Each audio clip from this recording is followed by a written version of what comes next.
Hello everyone, welcome back to another video. My name is Perix. I don't do intros a lot. Um, it's because I don't like them. But, as you see today, and by title, thumbnail, obviously, doing, FNAF game tier list. This time without George. Because, he's just AFK sitting in a VC and I really don't feel like disturbing him. He's probably waiting for someone. He's probably waiting for, like, me to join. And also, he probably wouldn't be up for it. But I'm gonna go from first game to security breach, say what I like about them, say what I don't like, and then give them a placement. If you don't agree with these, please tell me. Um, Probably won't respond, or will. I'm very bipolar on that. But anyways, let's get to it, I guess. Um, Fnaf One, the original Scott Cawthon's last game, air quotes. Um, I mean, okay, for the start of a franchise, this game it isn't terrifying, but it's creepy. It served its purpose. The purpose was to be a like last ditch effort for Scott, and it worked. Like it totally worked. Um, did not mean to hit my mic. Um, what I like about it, it it started off all of this, including books. If you want, I can do the books. Um, Books, a movie that's supposedly in production somewhere. I don't know, but like, it's it's a fair game. Creepy as hell sometimes. Um, if you want to see me play Fnaf One, go check it out. I'll leave the link in description. Um, and while you're down there, you might want to subscribe. Might be pretty fun. Um, I'm gonna give it. I'm gonna give it a solid A. Don't think it's good enough to be an S. It's a good game. Oh, what I don't like about it, crap. What I don't like about it. Okay, this is gonna be something I say about all of the FNAF games up until probably up until Pizzeria Sim is whenever you turn your head, you can see that you're just in a PNG cylinder. And I understand it was just it's the limitations of the games, but it's not that bad. And also another problem I have with the game, I mean, I guess it's more of a personal thing. I'm just like not a big fan of the animatronic designs. Get it's the first game, but like I don't know, they look too cute and cuddly for me. Like they're almost too real for me to enjoy it. But yeah, an A tier, an A tier. That is where that game belongs. FNAF 2. Um Another really good game. Actually, the game that I played the most. Um Probably the game that I've spent the most time on. Uh Under a scare factor, this game takes it for me. This game is the creepiest, is honestly it's terrifying at times. It's really hard, which I don't entirely like, but it introduces us into the story. While this game kicks off the franchise, this game kicks off like the FNAF story, like William Afton, like the missing children being coming back, you know. And to be fair, it's a prequel, which I find neat how Scott managed to like make a prequel without making a prequel. Like obviously, obviously it's a prequel because in one of the phone calls, Phone Guy mentioned, obviously, Phone Guy is alive, so there's clearly, it has to be a prequel. And also, the building is closing down because of the bite of 87, or the bite happened. I don't exactly remember. It's been a while. Um, I'm gonna give it.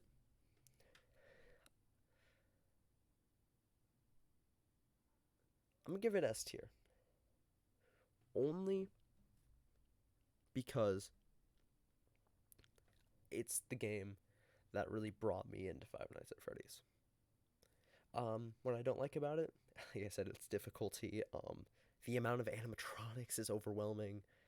Um, the whole mask situation is just stupid. Um, it doesn't entirely make sense. But yeah, I think it deserves an S tier. Um, grew up on the game. It's really good. Now onto FNAF 3. I don't introduced William Afton as an actual animatronic. Gave us more pieces of the story without giving us more pieces of the story. For lore purposes, if this tier list were going off lore, this one would probably be up in A. But FNAF 3 is probably one of the weakest games in the franchise. The jump scares are weak. The designs, they're watermelons. The only creepy part is Springtrap. And you can cheese him. You just lock him in a corner using the child laughter. It, D tier. I'm not a big fan. FNAF 4. FNAF 4. The fourth FNAF game. Okay. I will say I've only played this game twice. Once when it first came out, and one time like 2 weeks later to beat it. Ah, God, this game is a nightmare. It's hell. People think, I mean, it has the scariest overall designs of the animatronics. Did really good with the lore.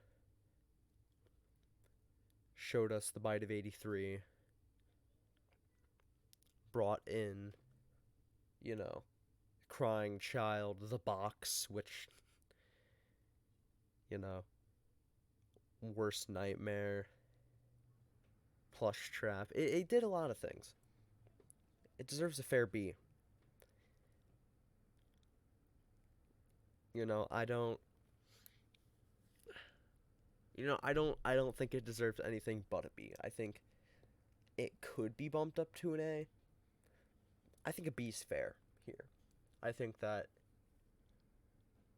no matter what I give it, people are going to be mad because a lot of people I know would consider it to be S, especially this FNAF 3. If I were going off of like which produced the best music, specifically for Dying of Fire, but and then FNAF 4 produced some pretty good. The original FNAF 2 gave us some pretty good music. Sister Location! FNAF Sister Location. Okay. I want to start off and just say I've never actually played it. Very recently, I've rewatched all of Markiplier's FNAF playthrough, which I'll also be linking in the description just in case you want to watch through all of his stuff to get a better grip of what I'm talking about, just in case you haven't seen anything in a while.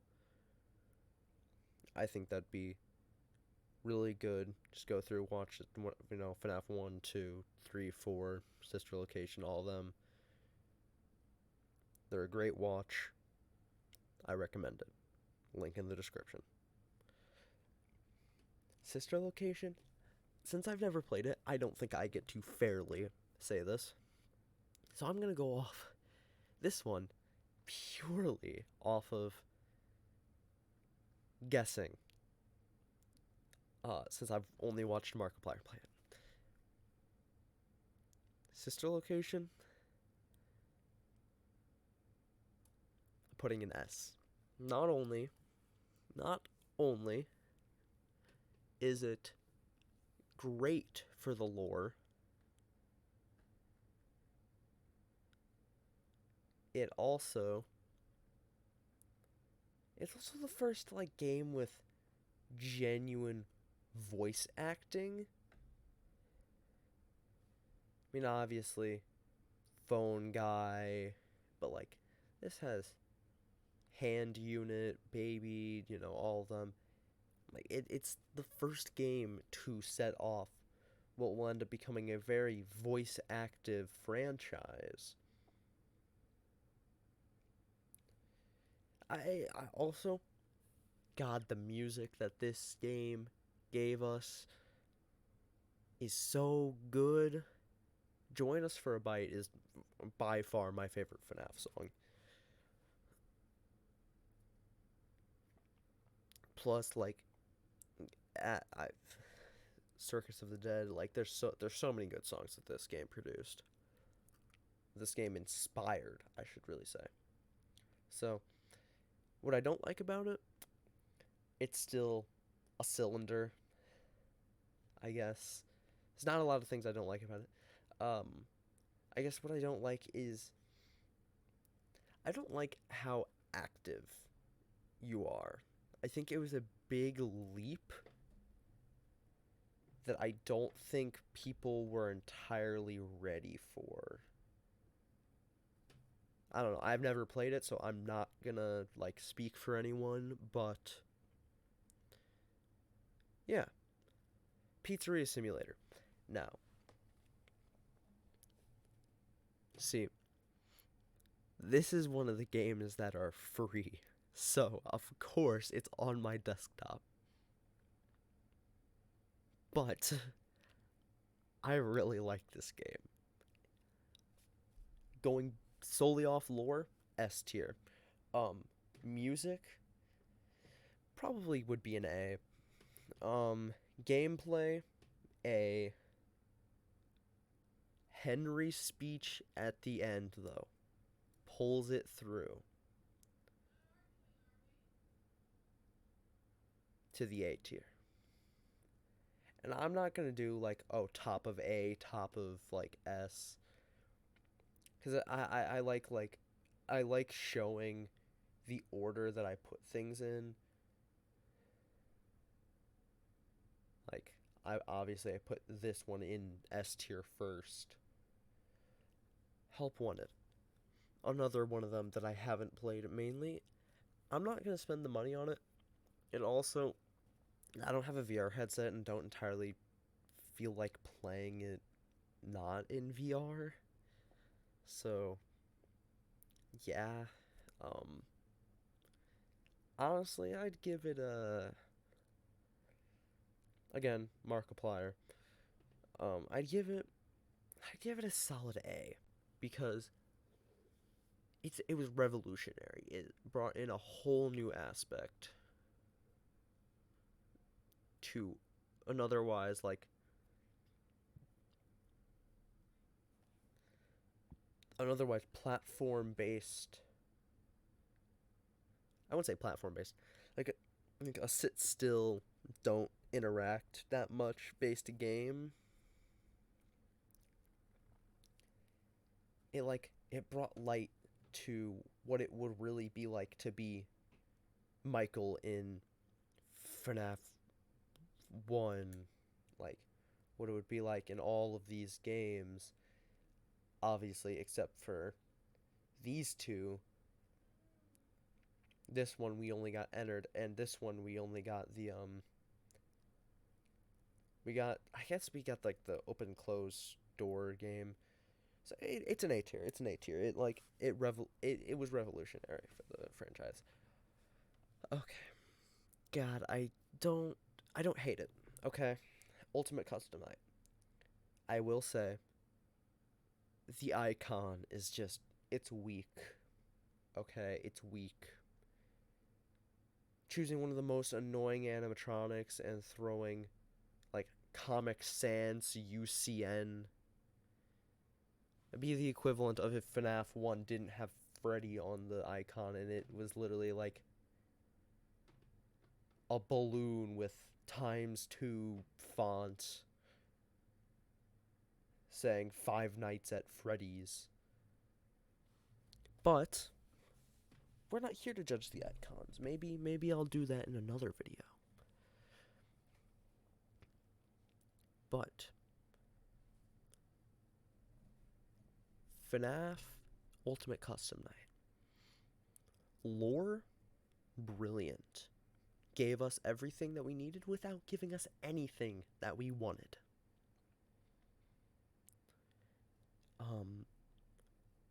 It also like changed my opinion on FNAF, to be honest with you.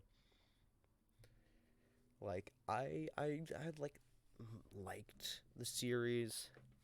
But Ultimate Custom Night, it definitely brought me into it, especially being like free on Steam and stuff. Like it definitely brought me into it. I have it on my phone as well. Don't play it much on my phone because I don't play it much. I don't play any of the Five Nights at Freddy's games much. But I do think that I think it was a good game.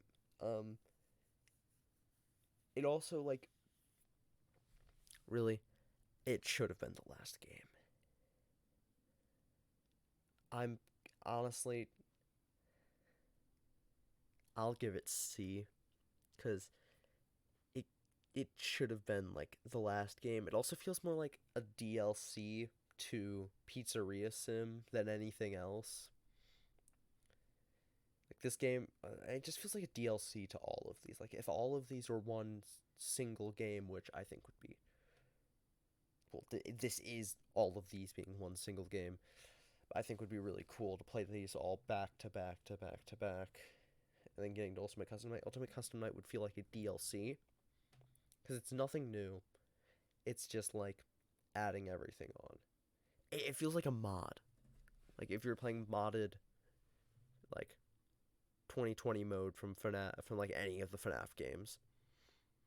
I don't know. That's just me. Security breach. I'll give it. I'll give it the benefit of the doubt. On, I really like it, but I also haven't played that much of it because of how buggy and laggy the game is. And I have a PC that can handle it. It should be able to handle. And like if I had to, I'd turn down the graphics, but I know I don't have to because like I don't have ray tracing on or anything. I don't have any of that on. I just like I'm playing the game, man. I'm just trying to play the game. But Five Nights at Freddy's Security Breach. It's really cool. But it is a disappointment of a game. It's so disappointing, in fact. I'm giving it a B. Because it really shouldn't. They should have completed the game first. They really should have. Supposedly they like completely scrapped the game halfway through designing it and like well didn't completely scrapped it. They like completely changed how the game was played halfway through it.